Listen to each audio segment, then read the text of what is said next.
হাঁটবে যখন আগে গোড়ালি ফেলে তারপর হাঁটবে, পায়ের পাতা ফেলবে। পিছনে সেম যাও, গোড়ালি আগে ফেলো তারপর পায়ের পাতা ফেলো। পুরো দেখো, আগে গোড়ালি পড়বে তারপর পায়ের পাতা।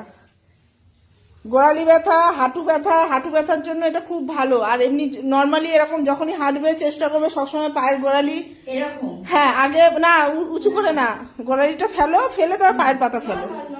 হ্যাঁ পুরো পাটা মানে আমরা নর্মালি পা ফেলি আগে আমাদের আঙুলের সামনে উঁচু জায়গাটা মানে, কিন্তু ফেরাটাও তাই, গোড়ালি আগে ফেলো তারপর পায়ের পাতা ফেলো, তাহলে পা ভালো থাকবে, হাঁটু ভালো থাকবে। হাঁটু যাদের ব্যথা,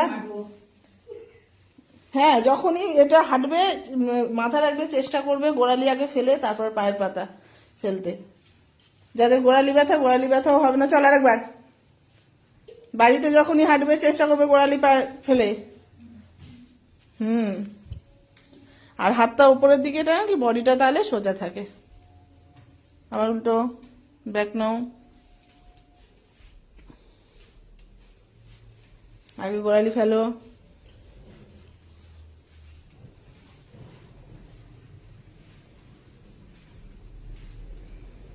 ছাড়ো।